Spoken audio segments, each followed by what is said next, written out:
듣는 사람이 행복한 라디오. 최영일의 YTN 뉴스 정면 승부.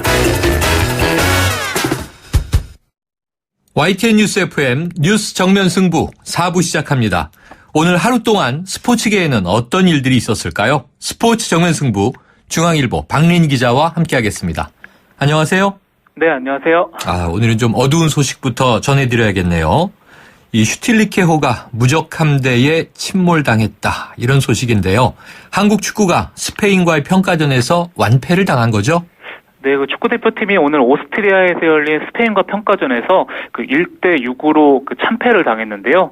객관적인 실력 차에다가 실수까지 겹치면서 1996년 이란전 2대6 패배 이후에 20년 만에 6실점을 했습니다. 네. 우리나라가 전반 30분에 실바 선수에게 프리킥 선제골을 내줬고요.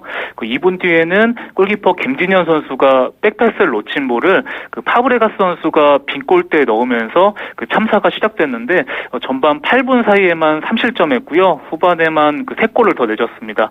우리나라는 후반 38분에 서울의 주세종 선수의 골로 0패를 간신히 면했습니다. 네, 자, 국내외 평가 지금 어떻게 나오고 있습니까? 네, 마르카 등 스페인 언론들은 골키퍼 김진현이 스페인 대표팀의 친구라고 비아냥댔고요. 아스는 한국 베스트 11 중에 무려 9명에게 빵점을 줬습니다. 네. 우리나라 팬들도 6월 1일이라서 6대1로 진 거냐, 스페인 골키퍼 카시아스는 경기 중에 할 일이 없어서 네이클로바를 찾았겠다고 비난했습니다. 네, 자, 슈틸리케호가 그동안 성적이 좋았었잖아요. 네. 그렇다면 이 지난밤 승부를 보면 그동안 우물안 개구리였던 걸까요? 네, 슈틸리케 감독이 쌓아올린 공든탑이 모래성 아니냐는 평가까지 일각에서 나오고 있고요. 네. 한국 축구가 지난해 16승 3무 1패를 기록했는데 대부분 아시아 국가를 상대로 거둔 성적이고요. 이번에 세계의 벽 앞에서 민낯을 드러내면서 최근 16경기 연속 무패와 10경기 연속 무실점도 깨졌습니다. 슈틸리케 감독이 현지 취재진과 인터뷰에서 이렇게 큰 차이가 날 줄은 몰랐고 다른 세계에서 축구를 하는 것처럼 느껴졌다고 말했습니다. 네, 감독이 그렇게 느낄 정도면 또 이 경기를 보면서 요즘 해외파들이 많아져서 우리 축구에 좀 자부심이 커졌었는데 국민들의 좌절은 훨씬 클 것 같고요. 네. 자, 스페인과의 실력 차는 어느 정도 예견은 됐었던 거잖아요. 그렇다면 네네. 이번 대패를 당한 원인 어떻게 좀 분석하세요? 네, 슈틸리케 감독의 전설 운영이 이번에는 좀 완벽히 실패를 했는데요. 또 강팀을 상대로 라인을 올렸다가 스페인의 빠른 패스와 강력한 압박에 완전히 당했고요. 또 아무리 평가전이라지만 하프타임 이후에 플랜 B나 플랜 C 등 전술 변화가 없는 점은 또 아쉬움을 남겼습니다. 네. 그래도 우리나라가 2001년에 프랑스와 체코에 연이어서 0대5 완패를 당했다가 이듬해 월드컵 4강에 오른 적이 있는데요. 네네. 또 그때처럼 2018년 러시아 월드컵을 준비하면서 이번 경기 실수를 반면교사로 삼아야 할 것 같고요. 우리나라가 빨리 전력을 추스려서 5일에 체코 프라하에서 열리는 체코와 평가전을 잘 준비하는 게 중요할 것 같습니다. 네, 체코 평가전 이번 일요일이군요. 한번 네. 지켜보도록 하고요. 자, 국내 프로야구 현재 진행 상황 어떻습니까? 네, 부산에서는 KT와 롯데가 맞붙고 있는데요. KT가 지난 경기에서 데뷔승을 거뒀던 조선족 출신 주권 선수를 등판시켰고요. 롯데는 박세웅 선수를 내세웠는데 3회 초 현재 양팀이 0대0으로 맞서 있습니다.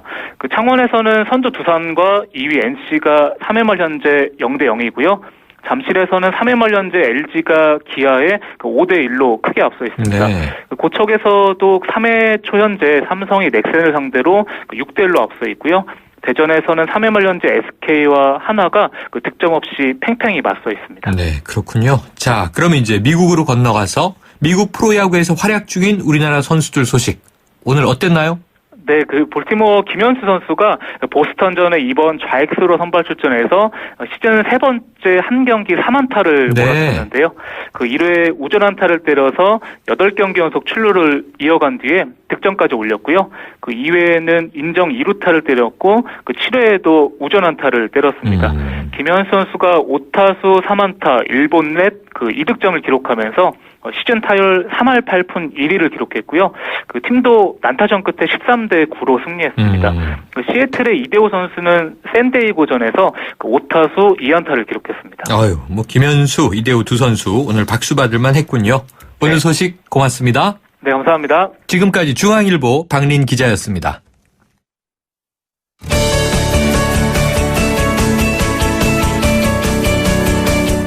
5년 뒤의 우리 경제? 지금 알 수 있습니다.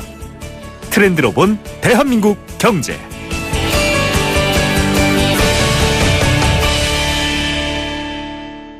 네, 매주 목요일 트렌드로 본 대한민국 경제 시간입니다. 오늘은 주제가 좀 색다릅니다. 이 탈서울 현상인데요. 이 탈서울 현상이 가속화되면서 서울이 28년 만에 인구 1천만 명 시대의 막을 내렸다라고 하는 소식입니다. 왜 이런 문제가 생긴 것인지 전문가의 의견을 들어보도록 합니다. 최성근 경제평론가 연결합니다. 나와 계세요? 네, 안녕하세요. 네, 안녕하세요. 자, 서울의 인구가 28년이면 뭐 거의 30년인데요. 네. 이 기간 만에 1천만 명 아래로 떨어졌다. 이 현상 어떻게 보십니까? 이제 숫자를 좀 말씀드리면, 네. 이제 서울시 인구가 한 1988년 1천만 명을 돌파한 이후에 계속해서 이제 증가 추세를 보여왔는데요. 네. 2010년 이후에는 이것이 출산율 저하 이런 이유적인 현상으로 이렇게 계속 들어왔습니다. 네. 그것이 지난 5월 말 기준으로 서울시 인구가 999만 5,784명.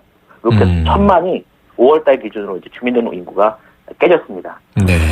반면 이제 999만. 주변의 이제 경기도 지역은 네. 이제 이 서울 인구가 이제 경기도 지역으로 옮겨가면서 오히려 이제 각 시도별로 지난 1월에서 5월까지 통계를 보면 가장 많이 늘어난 곳이 경기도입니다. 네. 한 5천 명 정도가 늘어나는데 그래서 서울 인구는 주는 반면 경기도는 늘어나는 이런 탈서울 현상이 좀 굉장히 일어나면서 서울 인구가 1천만이 깨졌다. 이런 것이 좀 특징적인 현상이라고 이제 나타나고 있습니다. 네. 그러면 단순하게 보면 서울 인구가 경기도로 빠져나갔다. 이렇게 볼 수 있는 건가요?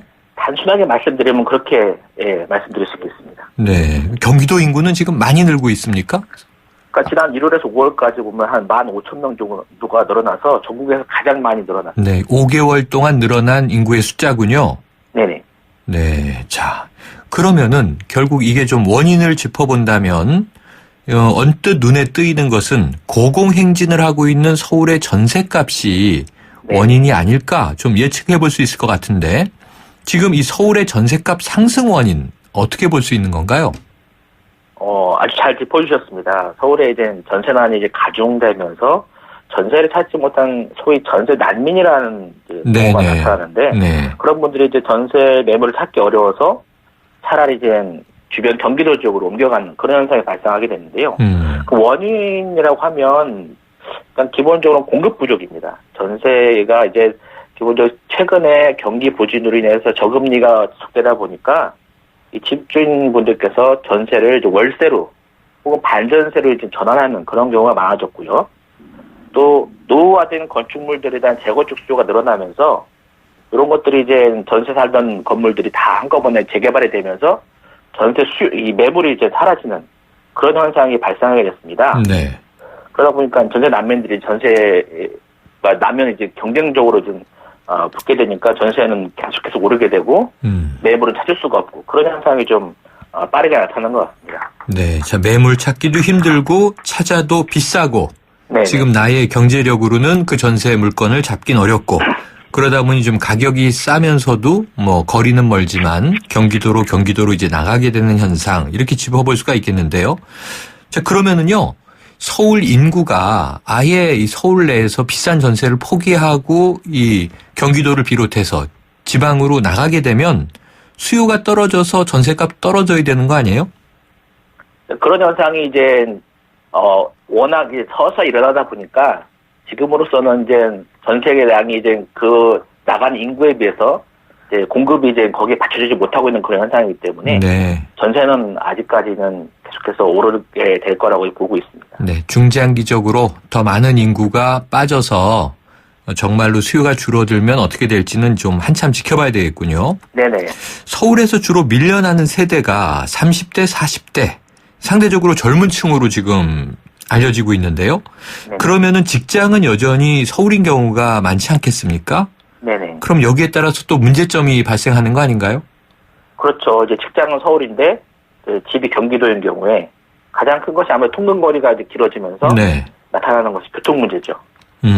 이건 개인적으로 이게 부담해야 될 그런 문제이기도 하고, 일단 서울 안에서 움직이는 것보다 이제 경기도 서울 이제 인구 이동이 많아지면서 뭐 상습 정체 구간들이 이제 늘어나고, 뭐 지난번 얼마 전인가요? 광역버스 입석 금지하면서 이제 네네, 그 맞아요. 광역버스 부족 문제가 나타났잖아요. 네. 뭐 그런 문제들도 하나의 상징적인 그런 교통 문제 중에 하나라고 볼 수 있겠고요.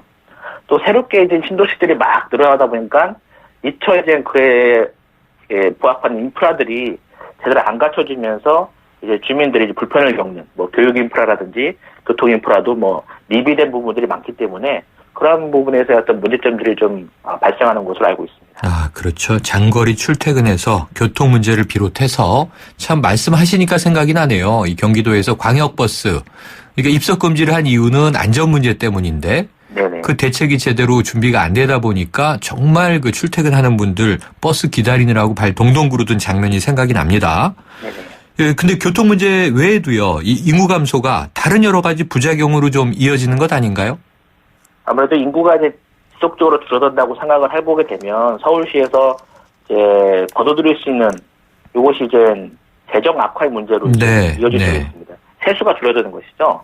그러니까 지방 세수가 이제 줄어들게 되면 서울시의 재정 악화로 이어질 수 있는 문제도 있고요. 또 하나 보면 지금 빠져나가는 분들이 아까 말씀하신 것처럼 30, 40대의 젊은 층들 혹은 중산층이라고 볼 수 있는데 네. 그런 분들이 빠져나가게 되면서 이제 소위 집주인과 집을 소유할 수 있는 경제력을 가진 고소득층은 이제 서울에 남고 네. 또 뭐 환경이 좋지 않거나 뭐 월세로 이제 근근히 살아가는 저소득층 이런 분들만 남고 아하. 중산층은 빠져버리고 이렇게 해서 좀 소득 격차의 지역 간 불균형들이 좀 서울 안에서 나타날 수 있는 가능성이 좀 있고요. 네. 또 연령별로 보면 아까 말씀한 30, 40대가 빠져나가게 되면서 노령인구는 반면에 이제 이사 같은 것 자체가 어려운 분들이기 때문에 네네.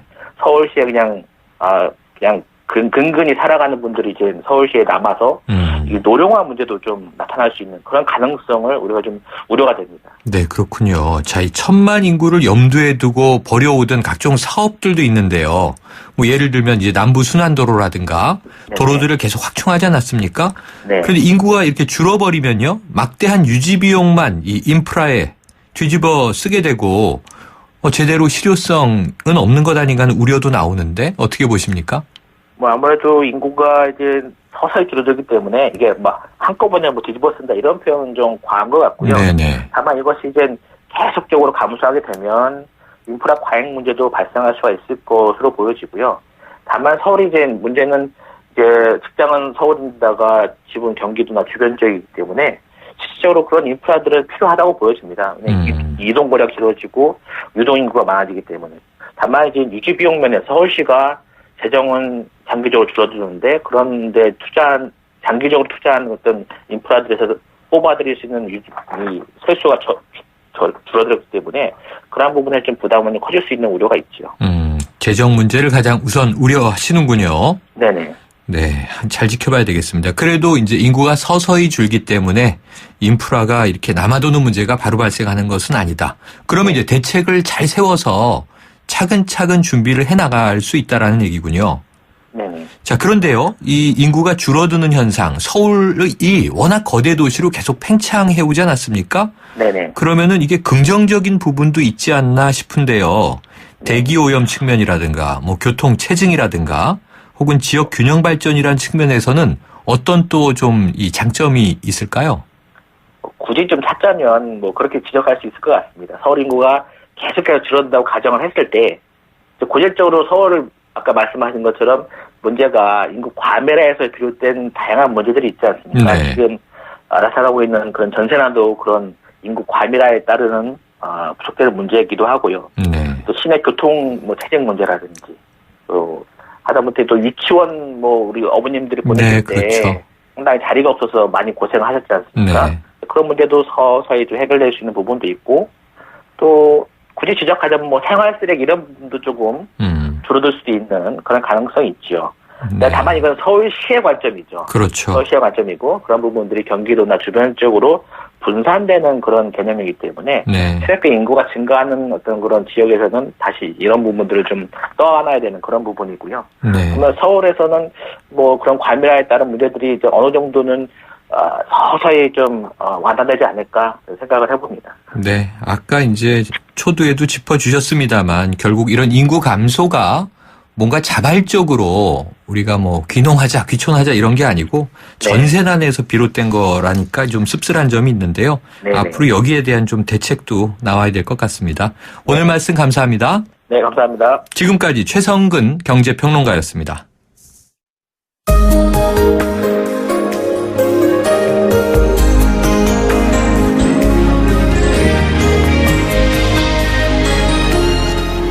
네, 목요일의 정면송은요, 김동률이 부르는 우리가 세상을 살아가는 법입니다.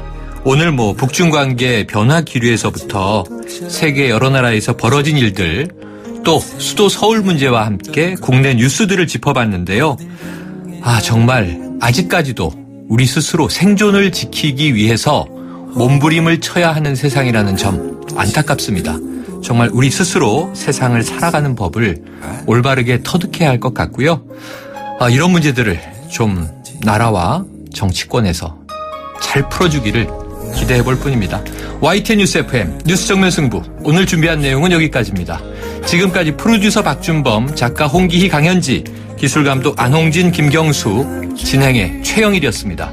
내일 뵙겠습니다.